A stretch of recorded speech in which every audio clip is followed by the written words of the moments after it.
सरस्वती ने स्वर दिया, गुरु ने दीना ज्ञान।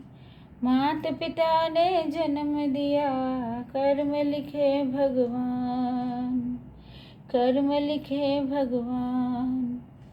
गुरु ब्रह्मा गुरु विष्णु गुरुर्देवो महेश्वर, गुरु साक्षात् परब्रह्म तस्मै श्री गुरुवे नमः।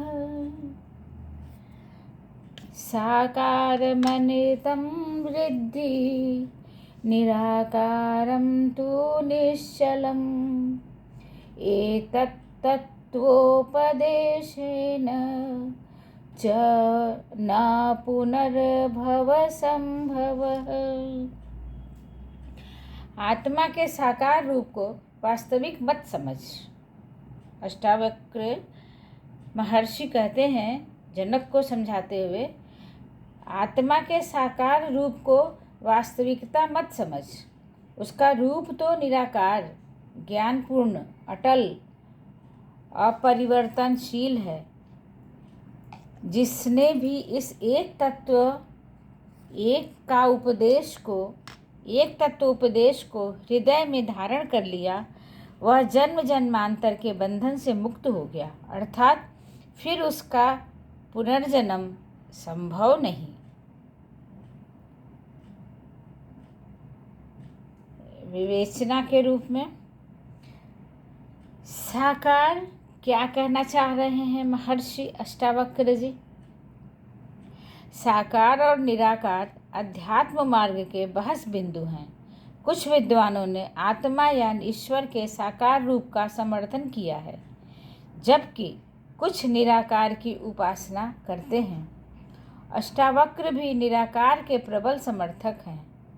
वे निराकार को दृढ़ता से सिद्ध करते हुए कहते हैं कि साकार मिथ्या है, क्योंकि जो साकार है वह नश्वर है। उसके अस्तित्व की तय अवधि होती है, उसकी सीमाएं निश्चित हैं, जिससे वह न बाहर आ सकता है और न ही भीतर सिमट सकता है। निराकार अक्षुण्ण, अपरिवर्तनीय और असीमित है। वह सभी प्रकार के वर्गहीन, वर्णहीन और अभिन्न है। निराकार ही आत्मा है और वह तुम हो। साकार मिथ्या है और आवागमन का कारण है। अष्टावक्र निराकार के महत्व को समझाते हुए कहते हैं कि इसे मोक्ष की कामना नहीं होती, क्योंकि वह कामना रहित होती है।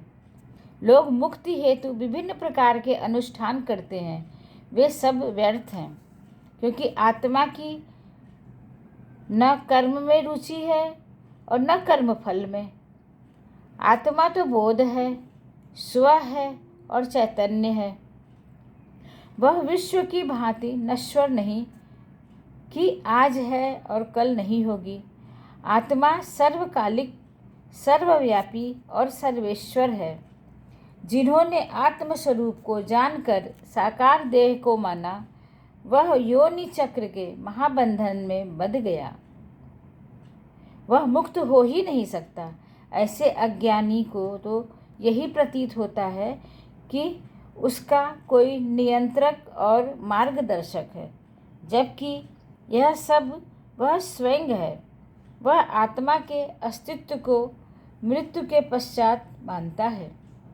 अतः जिसने निराकार आत्मा के स्वरूप को पहचान कर एक तत्व के उपदेश का अनुसरण किया, वही जीवन मरण से मुक्त हो गया। बोलो सब संतन की जय, अष्टावक्र महर्षि की जय, त्रेता युग की जय, मिथिला नरेश राजर्षि जनक की जय, जिन्होंने ऐसे प्रश्न पूछे और हम लोगों को आज अष्टावक्र महर्षि द्वारा इस अद्वैत का ज्ञान मिला। अष्टावक्र महर्षि की जय।